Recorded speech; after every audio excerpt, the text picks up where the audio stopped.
This week, Jeff Schilling, the CSO of Armor, joins us for our interview to talk about cloud-based security, incident response, and making the transition from the Army into security. In the news, LogRhythm has been named in the Gartner Magic Quadrant. Lumeta introduces a comprehensive solution for IoT. Optiv helps organizations optimize software security. CA is in the news, as is Fortinet with a product announcement, getting control of your cloud, and some predictions for 2018, in addition to some news from RiskSense. All that and more on to this episode of Enterprise Security Weekly. This is Security Weekly, for security professionals, by security professionals. Broadcasting live from G-Unit Studios in Rhode Island, it's the show where we talk security vendors and aren't afraid to name names. It's Enterprise Security Weekly. The teleprompter now has artificial intelligence, Doug, and updates itself. It's awesome. This week, and talk about them as it relates to enterprise security. You're going to do great. I think that people think that you and I talk like every day at night. You know, It's like, hey, what are you doing? It's kind of a bit of an exhausting week, and I think that we noticed that a little bit in the stories for this week as well. LogRhythm's Netmon Freemium delivers real-time network visibility to quickly identify emerging threats in your IT environment. Netmon Freemium is a free commercial-grade network forensics and traffic analytics solution. You can use Netmon Freemium's powerful capabilities to search against all observed network traffic, identify abnormal traffic patterns and application usage, and quickly analyze full packet captures. Take the first step towards real-time network visibility. Visit logRhythm.com/freemium to learn more and download it today. Are you worried about PCI compliance? Does your development team understand or care about security? Are you ready to face a breach of your customer sensitive data? See the worst that can happen before it does. Black Hills Information Security can help you help management see the future. Email consulting@blackhillsinfosec.com to find out how a web application penetration test can mitigate the risk before you go live. Welcome everyone to episode 72 of Enterprise Security Weekly. For December 13th, 2017. I'm your host, Paul Asadorian, joined on the lines via Skype by John Strand. John, welcome to the program. Damn good to be back, sir. Yes, nice to have you back. I'm excited about this episode. Before we get started, quick announcement from our friends at itpro.tv. I was actually just talking to a listener of Enterprise Security Weekly that was like, I had never heard of itpro.tv, and as soon as I heard you guys talking about it and I saw the interview that you did with Tim on Startup Security Weekly, he's like, I went out and I bought, like a full year, and he's like, now I'm using it and really liking it, so we're talking about some of our internal teams at my organization that we're going to buy a company subscription. And so, I mean, there is no other resounding kind of announcement that we have about IT Pro TV other than our listeners really like it and are benefiting from it. So it's not just us promoting it, but our feedback, the feedback from our listeners has been positive. So make sure you go to itpro.tv/enterprise security. And on the other side of that fence, it's really cool whenever we do have vendors that show up, whenever we have like big episodes, like what was it, episode 500 or something like that. They were there for that. They showed up and they were there, they're hanging out, drinking, making drinks, and basically alcohol was involved. So we like IT Pro TV because they bring alcohol, I guess. Now, if you're watching the show live, you may want to stay tuned and go to securityweekly.com/LogRhythm. Register for that webcast. At 3 o'clock, I'm going to be talking to Chris Martin about LogRhythm's security intelligence, but they've also expanded into kind of this new category they're creating for themselves. They're now playing on the endpoint, on the network, on the SIM side, threat intelligence. They can help you with email phishing, and they've basically incorporated end-user behavior analytics into their solution. So we're going to talk about all the ways in which LogRhythm can help your organization, kind of help you weed through the problems that they solve and why they do it better than anyone else. So if you're in the market for a security solution of any kind, I strongly recommend that you check out the webinar today, as we're going to talk about how LogRhythm does it. They've been a long-time sponsor and going to continue into 2018. I'm very excited because they represent that security vendor, John, that I think you and I search for. That it's like, can we just get one vendor to do a bunch of things really well and integrate with a bunch of things, even if you decide not to do all of the LogRhythm thing and just really help your SOC analyst be effective. And I think that's what LogRhythm has created. And the other thing is, like, as we've talked in the past, we fired vendors that come and they sponsor the shows because their products are flaming like garbage heaps. Yeah. And we, with LogRhythm, and I also throw Tenable in this category, if we have a problem with the product and we're like, hey, this sucks, you should fix this. We have vendors that have been on the show and they're like, well, okay, thank you very much. We appreciate that. And then other vendors try to jump on it very quickly. And LogRhythm is one of those vendors that listens very closely to what we're talking about, and it very much tightly aligns with what we're looking for. So it's cool. It's cool. Awesome. Our feature interview today is, we'd like to welcome to the program Jeff Schilling, who transitioned into security in the corporate industry after a 24-year career in the Army. Career experiences in running multi-million-dollar P&L, published cloud security expert, cybersecurity incident response, network management, global enterprise services, and more. He's currently a certified information security manager and worked closely with U.S. Cyber Command, the National Security Agency, and the Defense Information Systems Agency. We'd like to welcome Jeff Schilling to the program. Jeff, welcome. Hey, great to be here. So, Jeff, we have some topics that we want to talk about today. I guess first, I really do want to talk about incident response first because it's one of those topics that our audience really wanted to hear more about this year, and we've done a lot of interviews talking about incident response. Specifically, let's talk about your background in the Army and how you applied that to be more effective at incident response in the enterprise. Well, a little bit about my background in the Army. The last two jobs that I worked was I kind of have a hard time believing it myself. I ran the Security and Operations Center for an organization called Joint Task Force Global Network Operations, which later became Cyber Command. And then my last job in the military, I ran the Security and Operations Center for Army Cyber Command. So a lot of times when I meet people and they say, hey, I've got a scale problem, I have to, I can cry on their shoulder and say, well, I definitely got some scale war stories to tell you, and trying to defend for the DoD's case, 4 million interconnected computer systems across 16,000 wide area networks. And when you talk about complexity like that and orchestrating the security and incident response across there, you really have to have policies that start at the top and make sense as they echelon down to the regional security and operations centers so that they can execute off of them. And I feel like that's, in the military, at least when I was in those, sitting on top of those two security stacks, some of the two largest security stacks, in the world, I felt like we didn't quite have that right all the time. Sometimes the people at the top were trying to do, stick their fingers in and push technical policies too low instead of giving them the intent of what we were trying to achieve. So I'd say coming out of the military, that was probably the biggest thing that I learned out of that experience. I mean, that is, and this is an understatement, a tremendous communications effort that has to take place when we talk about incident response and then doing it at the scale that you were doing. What are some communications lessons that you've learned that you can share with our audience with respects to incident response? Well, I'll talk about it in kind of a 360-degree framework. First off, I was the guy that was talking to 3- and 4-star generals who for the most part understood the technology, what we were doing, but they were not necessarily day-to-day experts. Probably the same challenge that a lot of IT professionals in the civilian world have communicating with their board of directors and their investors. And so understanding how I could translate the operational and technical information that I got down below, from the security and operations centers that were actually doing the hands-on incident response, and translating that into decision quality information for the 3 and 4 stars to make resourcing decisions, and in some cases global policy decisions on the fly, was probably one of the biggest challenges and lessons learned. And yeah, go ahead. Oh, I was just going to say a question on that. Yesterday, I was talking with a bank, financial institution here in the U.S., and they kind of brought up that same problem. And this seems to be a problem that we're seeing consistently across a number of our customers at BHIS, where they say we do incident response, but whenever you look at the incident response frameworks, just taking, for example, the type of incident you may be working, they break it down to like 6 for first, and then maybe you get up to 10 types of incidents if you're working with the LU cert.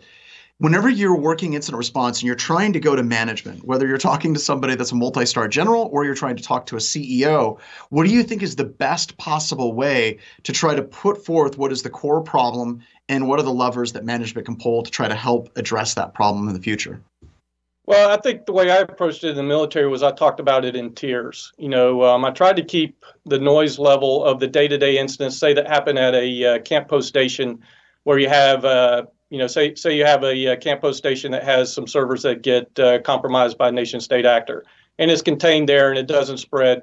So that's actually something that you wouldn't elevate up to a global level and present that to any of the decision makers at my level.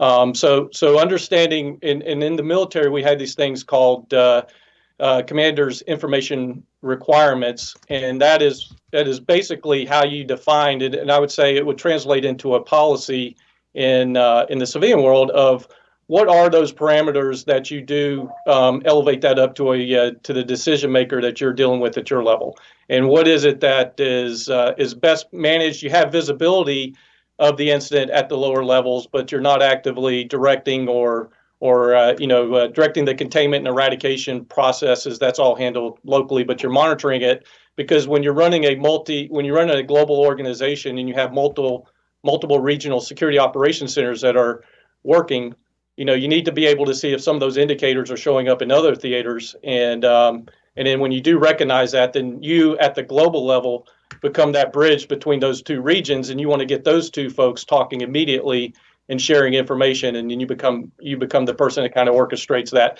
I like to say, we're really good about connecting APIs between machines, but we're horrible at connecting APIs between humans.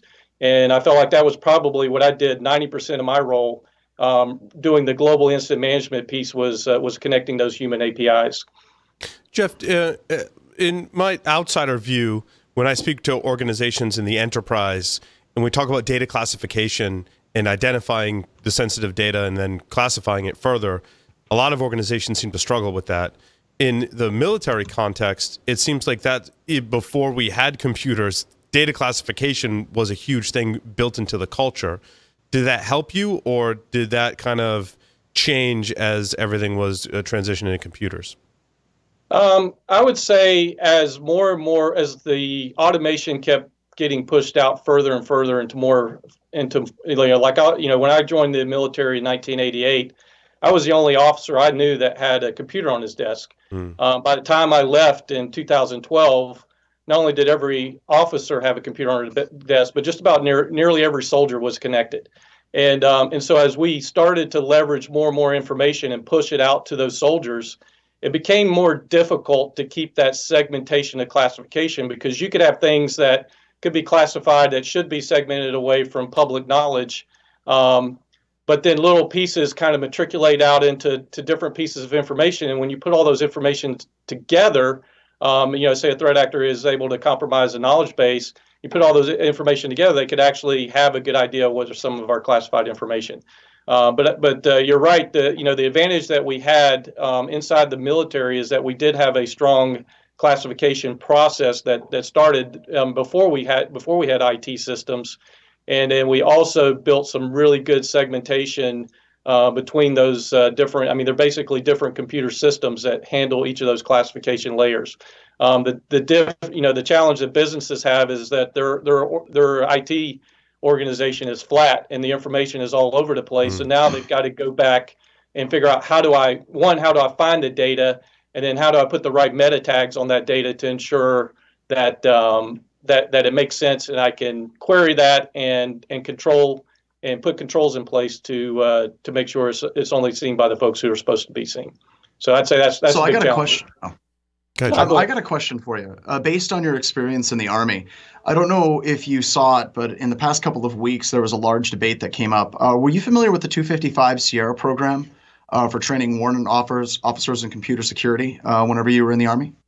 Yes, absolutely. Okay, very cool. So the debate came up, and I'll just kind of rephrase it for the people that are listening to the show and give you an opportunity to kind of hear what it went.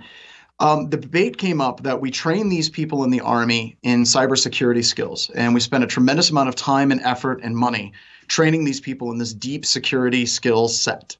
And then these people get pulled and then they end up posting and doing guard duty. And some people online said that there was an argument against that says that's stupid. These people are highly trained, highly specialized, and having them guard a post makes no sense whatsoever. And the argument they say, would you have someone that's trained in medical guard a post? And then there were other people that say we're all part of the Army. We all have to maintain a core set of skills. We all have to do the crap tasks as well. And being kind of, you were in the Army for a long time, you understood the cyber domain. What is your take on that? Whenever you have people that are highly trained in computer security, how should we be using them? And does it make sense to have them actually stand post, let's say, outside of a gate somewhere on a base? Sure.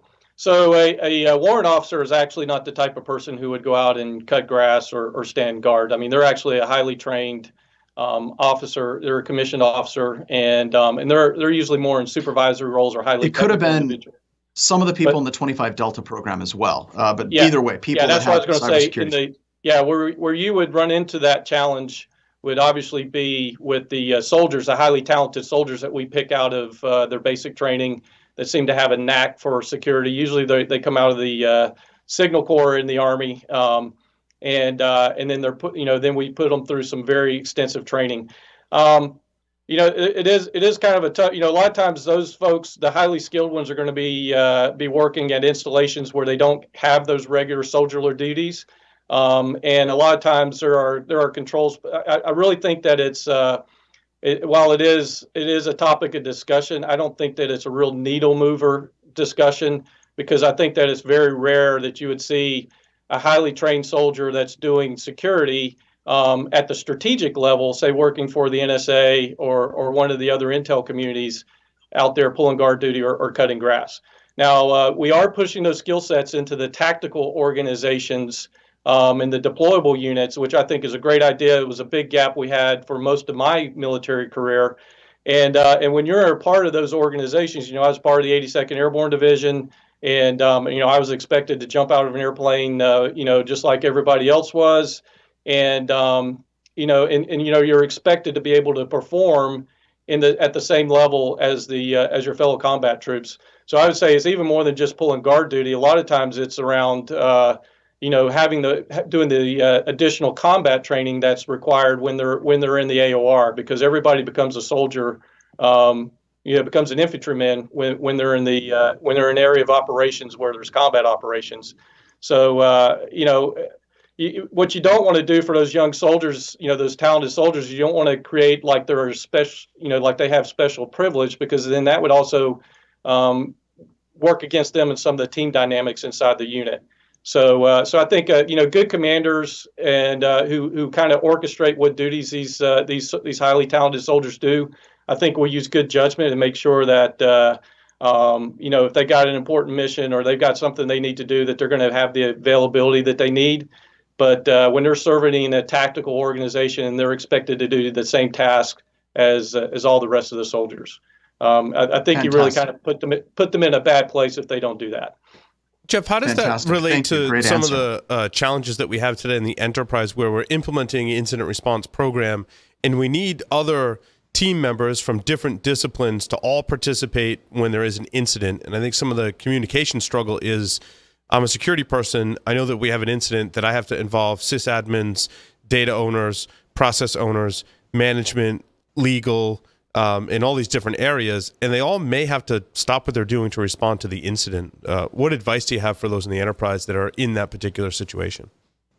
Well, one thing, I mean, there is a compliance requirement for most companies out there that have that store or process regulated data, that they have to conduct tabletop exercise, and the minimum is once a year. Mm-hmm. And in fact, we're doing ours next year. And I think the way that you break down some of those cultural barriers is you try to do those type of exercises once a month. And you try to make the logistics of pulling off these exercises such that it's not a huge drag on the team's time. And that's the way we design ours. And our tabletop exercises are a multifunctional exercise. And inside of each of those inside of our incident response plans, what we do with our tabletops is we say we're going to exercise these two playbooks this time. And I think that having that structure to go in and actually practice what you would do in a real thing helps break down some of those communications barriers when the incident actually kicks off. And people know where to go. The playbooks help because inside of our playbooks, we have contact info of the people from the other teams that need to be a part of the what we call a major incident management team. And we have a war room to go to, and just practicing that getting together, I think, helps. Now, the daily burn of, say, an incident that maybe doesn't raise to the level, maybe it's not a data breach, maybe it's just dealing with compromised servers or infected servers, that doesn't always raise to the level of where you would bring together a team. And I'd say that's probably where the challenges is, and that's where a ticketing system that allows you to hold other stakeholders accountable for not being responsive to your information needs to work down what I would call the daily grind of normal incidents is probably where a lot of people have a lot of room to improve on. John, more questions on incident response? I just want to go to you first. No, very good answer. So one of the trends that we've talked about for a long time on our shows is the transition into the cloud and cloud-based security, and how a lot of organizations still to this day are hesitant to move into the cloud because it's not as secure. Now, from the Army standpoint, it's somewhat of a different issue. From what I understand, there's the federated cloud as well, and you're dealing with sensitive information that you may not want on a cloud server. What advice do you have for organizations today that are in that decision-making process? Do I push this out to the cloud? Do I not? Because I don't think the cloud is secure. Yeah, I think it was when Robert Mueller was FBI director, I think it's back in 2012 or 13, he said there are two types of companies, ones that that know they've been compromised and the ones that don't. And I would say as kind of a spin-off of that, there are two types of companies out there. The ones that are going to the cloud, the ones that know they're going to the cloud, and the ones that don't know yet. Mm-hmm. I think that business owners are pushing for that agility, and the security teams really need to get on board and understand that there actually is a huge advantage in being able to build. For me, the key to securing a enterprise or a data center, we focus on data center security, is building an architecture that's defendable. And with the ability to orchestrate your whole environment using software makes you incredibly agile and makes you able to actually verify that the settings and ACLs that you may have, between your segmentation are actually there. And I actually jumped on the cloud bandwagon when I was in the military. I was asked to give a speech at a local security conference on cloud. And it's kind of a funny story. I showed up there, and one of my folks was actually at the conference when I showed up to do my speaking event. And trust me, I'd literally started my research off by going to Wikipedia and figuring out what do they mean by cloud and virtualization, because I'd been a part of your traditional data center approach in the military. And this guy who was sitting there from our organization looked at me. I said, "Jack, what are you doing here?" He goes, "Oh yeah." He goes, "I'm here to see the DoD's expert on cloud security." And I was like, "Cool." I said, "When is he or she speaking so I can listen to him too?" And then he showed me the program, and it was me. They had billed me as the DoD's cloud security expert. So it turned out that when I was doing that research for that speaking event is where I really became a believer that most of the problems that I had running the DoD Security and Operations Center and the Army Security and Operations Center, I always felt like I was fighting a design problem. I had way too much surface area of attack, and I had really no way to orchestrate the security controls and the architecture to barely even build a defendable perimeter, much less put in the segmentation inside the perimeter that really is what slows down and stops an advanced threat of being able to move laterally across an environment. So I'm all in on the cloud. I came to Armor because that's what they specialize was in cloud security, and I don't think that there are going to be many companies 10 years from now that don't have at least some play in the public cloud. Mm. Well, and kind of on that question with moving into the cloud, one of the things that we find interesting whenever people start talking about container security, Docker security, cloud security to a somewhat lesser extent, is if you were a vendor or a service provider in almost any other field, if you're talking antivirus, endpoint security, web application, firewall security, a lot of those technologies are known quantities, right? There's something that people have been doing for like 15, 20 years. Whenever you start moving into cloud security, and you start dealing with that, this is something that changes like monthly, maybe even faster than that in some situations. It goes through these weird bursts. So whenever you're sitting at Armor, how do you guys handle the fact that it's almost impossible to say, hey, look, we're complete cloud experts and security experts, because everything you know right now shifts. Like 2-3 months, Amazon comes up with new services and things change all over the place all over again. How is it that you guys handle that constant churn in this specific marketplace that you guys are sitting in right now?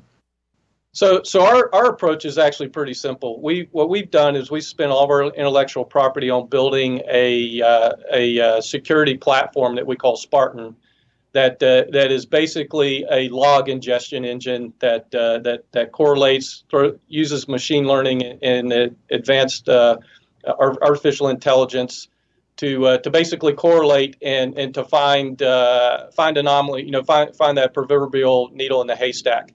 So because our architecture is built,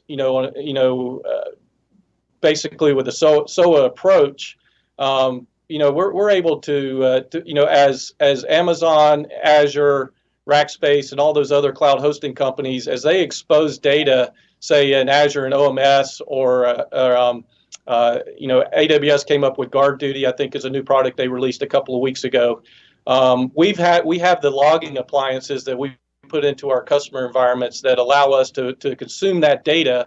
And then as we learn, what are the data types, what we've decided to do is to not build any endpoint tools ourselves, but build things that can detect the data, ingest the data, and then we can provide analysis.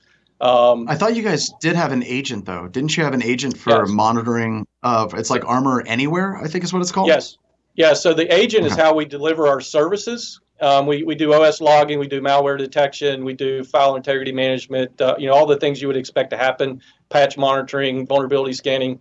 Some of those are actually third-party products that we put into that agent. Some of it are functionality that we built into the agent ourselves, like we have remote code execution capability. So if the customer needs us to do some type of proactive measures inside their cloud, we can.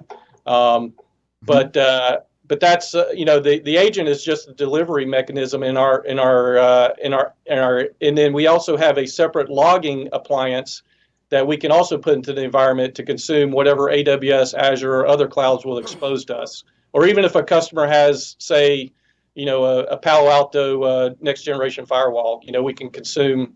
All we want to do is consume the syslogs and then bring them back into our infrastructure and then analyze them and then apply our intelligence to it. Now, you guys have all of that kind of feeds back into you guys as a managed security solution, and you guys are monitoring all of this for all of your customers, which is awesome. One of the questions that I like to ask anybody that comes up that is running a company, because Paul and I know this very well, how hard is it for you to find qualified candidates to actually go through and staff your SOC?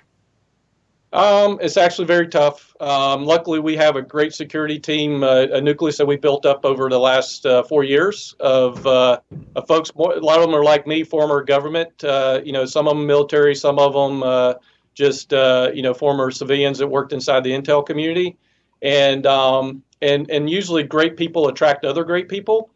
And we also, because we have a infrastructure as a service business, is also a part of one of our other products.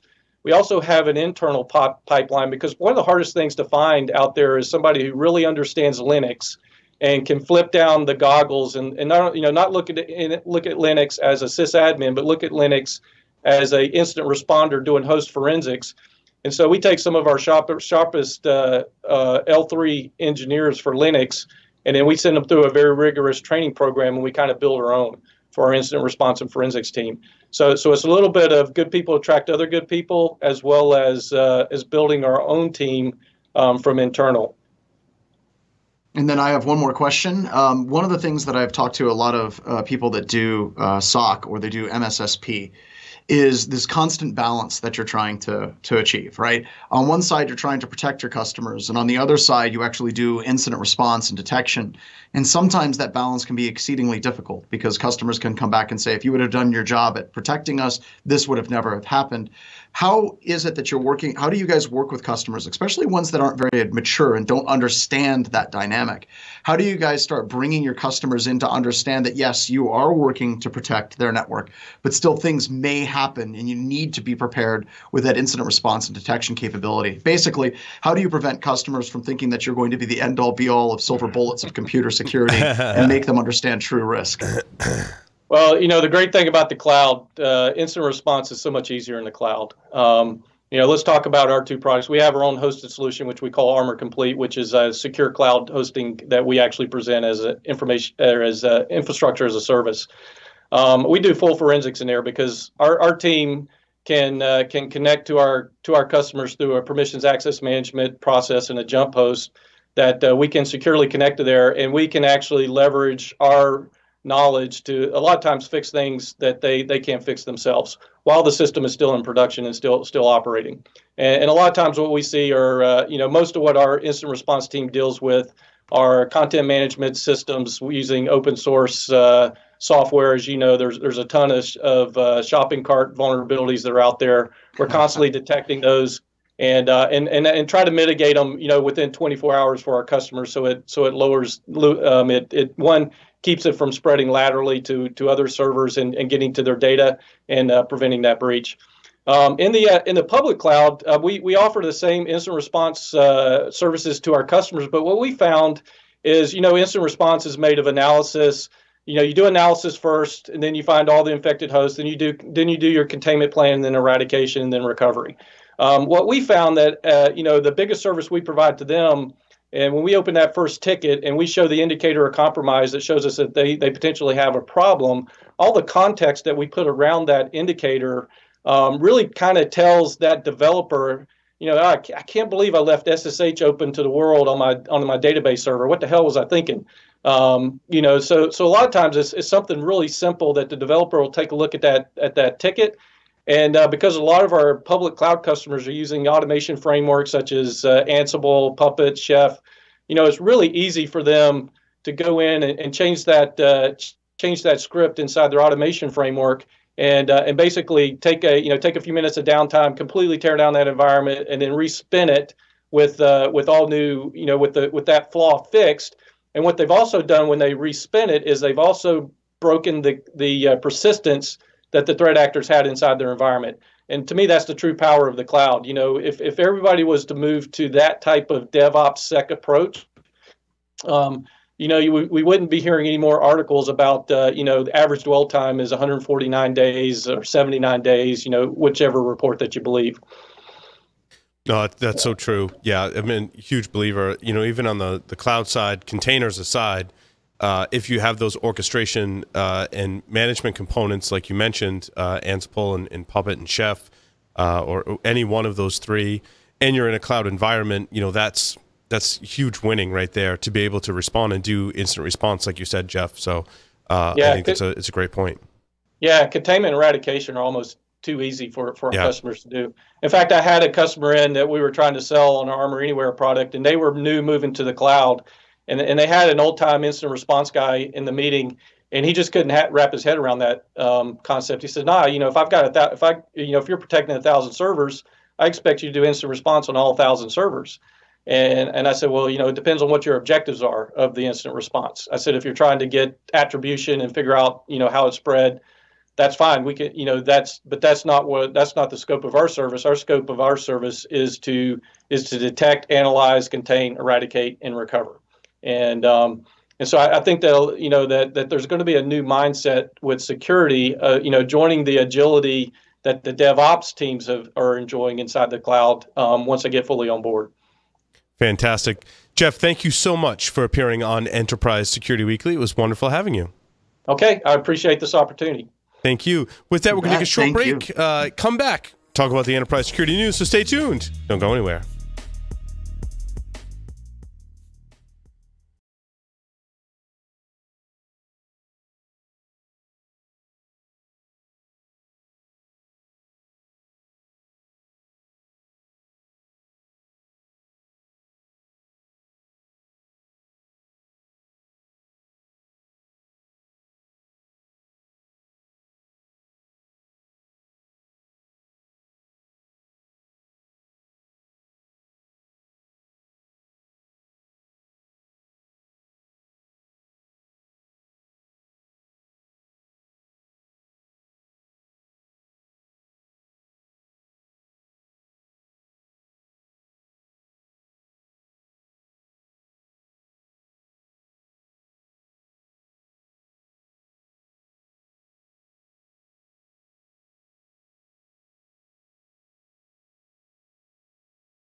Quest software has solutions that allow you to add an additional layer of security to your Microsoft environment. To learn how they can help you protect and detect changes in your environment, please go to quest.com/MPM.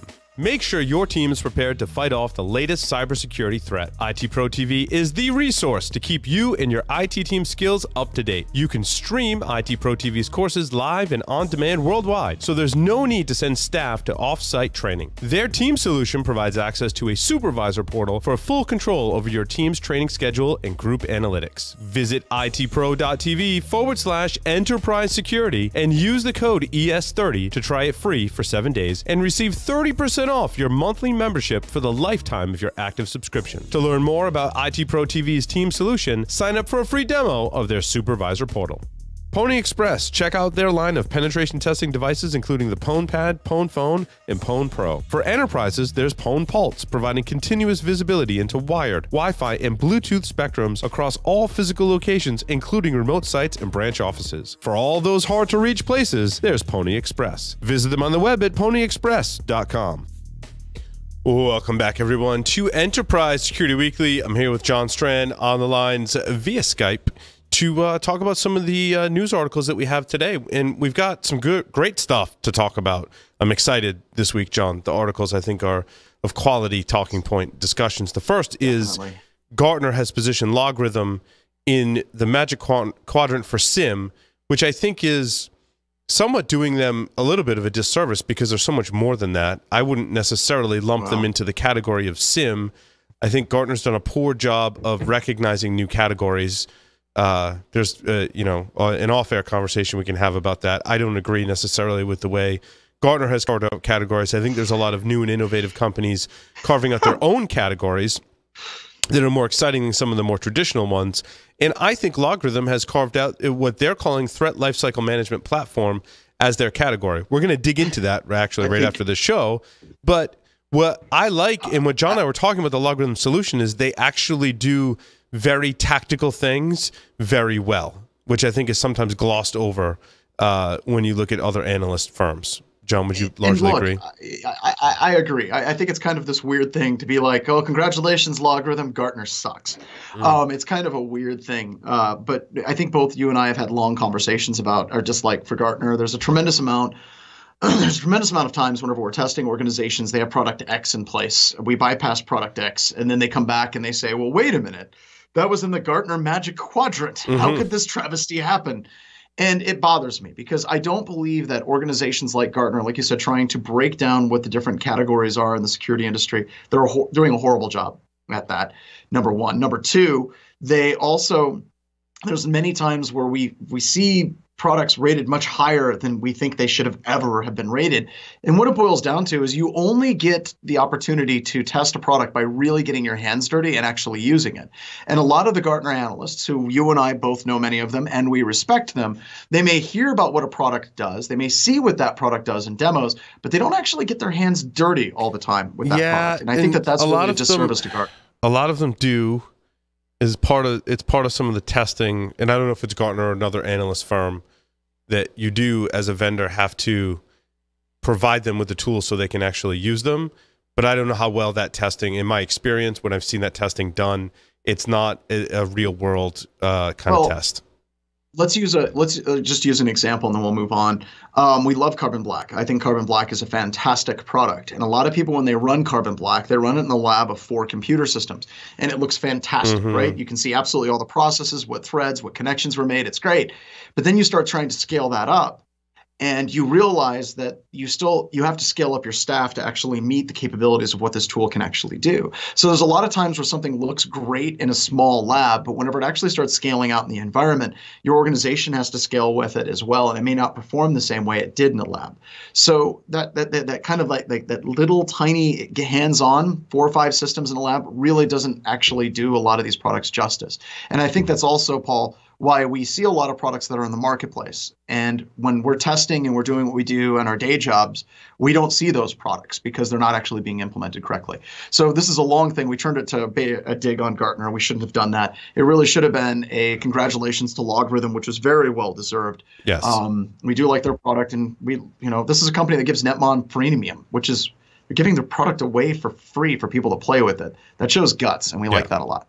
I can't wrap my head around this Lumeta article. Dude, no. It's talking about, so they are claiming that it's the most comprehensive security solution for IoT, delivering 100% network visibility in real time. Now, what I'm really trying hard to give them credit for, and I'm not finding, is that if you search the article and you search their website product description, so like I really did try and find this, there's no mention of wireless whatsoever. They call it IP-based 100% detection for IoT. In that aspect, it is completely flawed, as we just did a great webcast with Pony Express, who are actually providing IoT security solutions that actually work for like major football organizations at major such events and things of that nature. Like the CFL, maybe. I don't know. We can't say that on the air, but no, can't. You can't say that. Something football league. I don't know which one. There's like two of them. Yeah, exactly. 3, so, maybe. But they're actually doing it, and highlighted for me, even opened my eyes recently about how important it is to monitor the wireless airspace, not just for Bluetooth devices, but also for how your wireless clients are behaving. In our own environment, John, we haven't even shown you this data yet. In our own environment, they found that there were clients on the Security Weekly that were connecting to our wireless network here, but also connecting to a doctor's office down the street, to an open Wi-Fi network.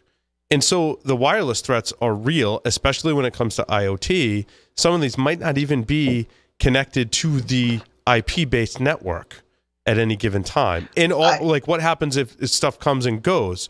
So to leave that out and claim that you have 100% detection for IoT is the most false point of view on a particular problem that I may have seen this year.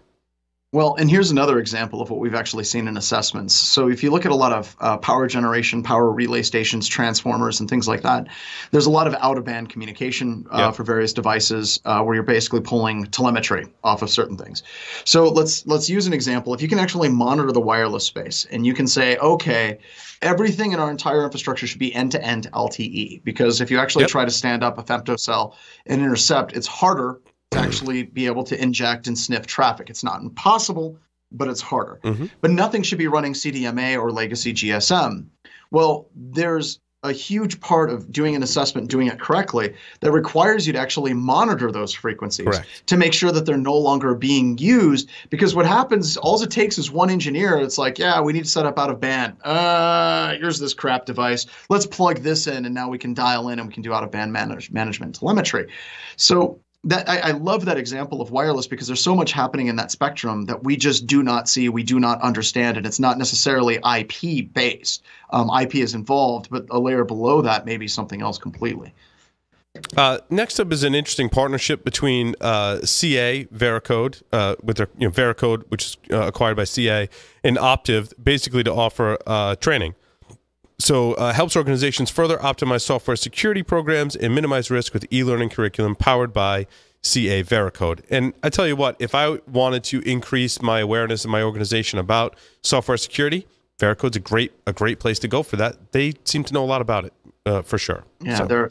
They're a customer of ours. We've worked with them for a number of years.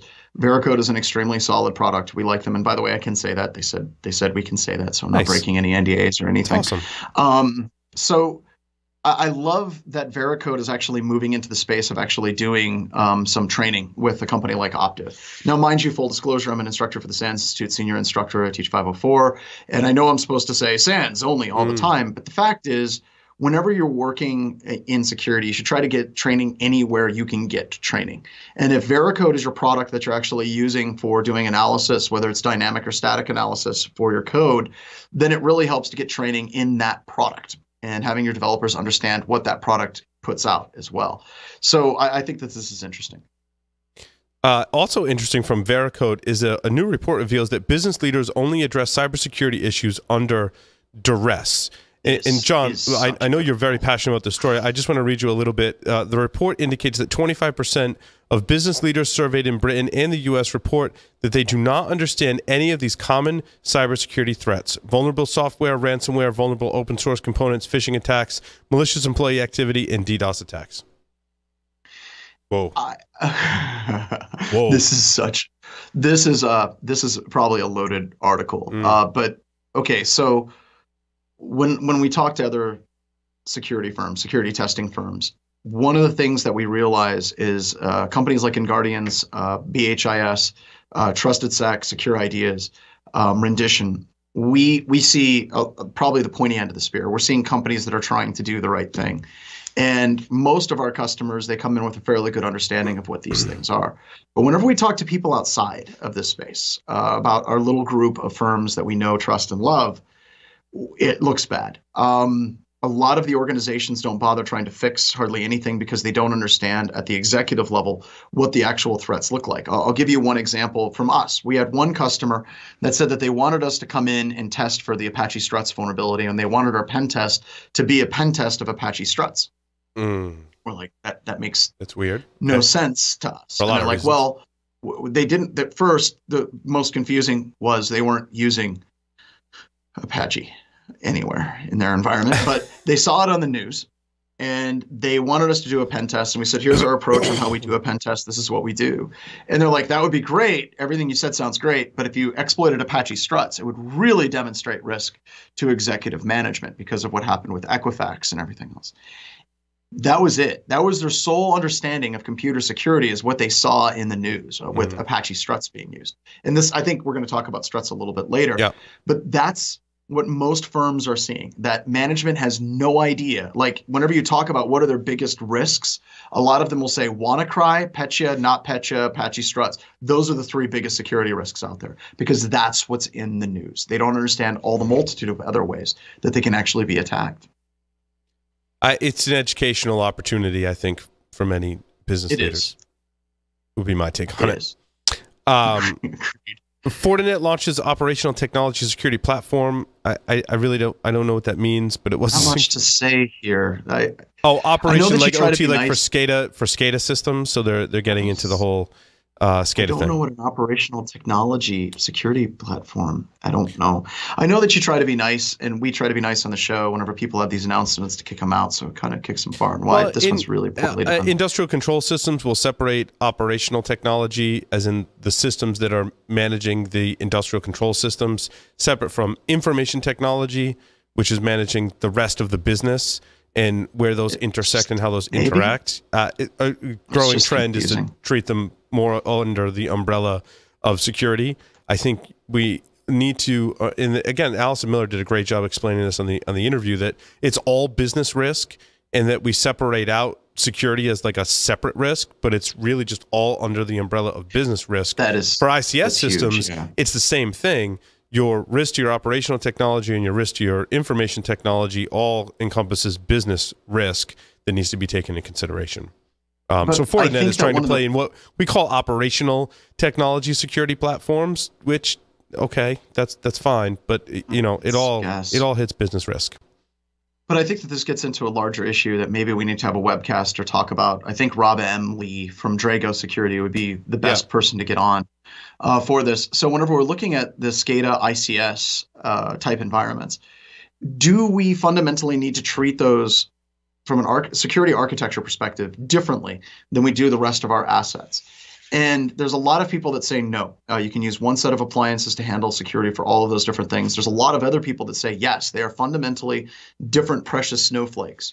And then, of course, there's other people that say you need to have multiple enclaves. And Paul, you and I would fall into this category. There would be multiple enclaves, and all of those enclaves need to be handled differently. So I don't know. It's an interesting conversation. It might be worth getting Rob on because he knows a hell of a lot more about it than pretty much anybody walking the planet right now. Are we ready to talk about predictions? Oh, God. You know, I just tweeted this like 2 weeks ago. I said, brace yourselves. The security predictions for 2018 are coming. And Paul, how many of these? So you started Security Weekly, what, 2007 or 6? Or was it even 5? 2005. And I think it kind of peaked in 2008, 2009, where we were getting asked all the time to write articles. So I think you picked some really good ones. The White Hat one, I think, is a great one. I think we need to talk about the White Hat one because it sums up predictions so well. Should we talk about that one first? So he says, basically, he says on December 13th, 2016, he's like, I posted in my prediction. And this quote sums it up. Nothing will change. Companies will continue to get breached because of simple vulnerabilities. Unfortunately, his prediction was correct and pretty much sums up everyone else's prediction that we're going to read in some way, shape, form, or fashion. Basically makes the same prediction. So they're kind of making fun of predictions. Basically, they made a very simple prediction, and obviously it comes true. And it's the same prediction that you can make every year and be 100% true, is that nothing's going to change, and companies are going to continue to get breached because of simple vulnerabilities.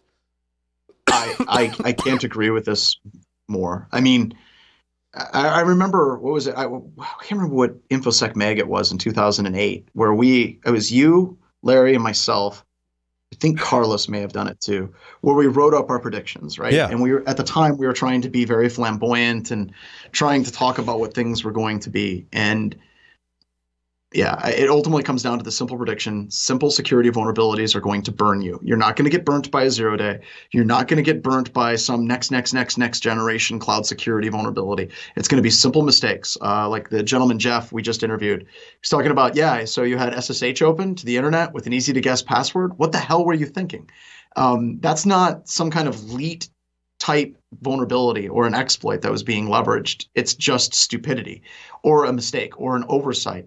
And those are the things that we see absolutely every day. And I think if you're trying to secure your enterprise with super advanced endpoint security products, super advanced artificial intelligence algorithms, and you can't even get through a basic vulnerability assessment without multiple reds and purples, you have much larger issues that you need to contend with right now.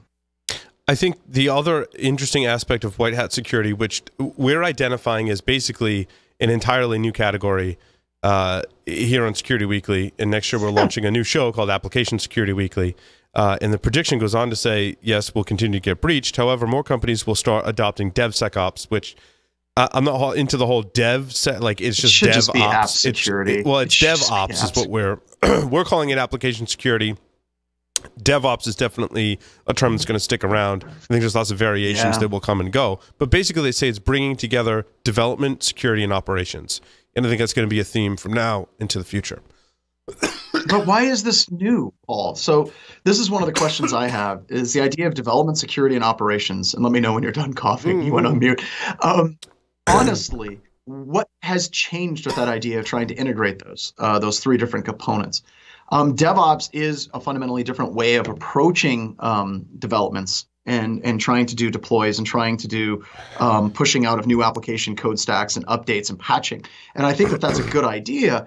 But honestly, these three things of development, security, and operations being more or less intertwined and having a kind of a unified approach on how you find vulnerabilities in operations and how you find vulnerabilities in development, integrating that into a life cycle that's more agile and is happening on a more regular basis, is something, goddamn it, we've been talking about for the past 15 years.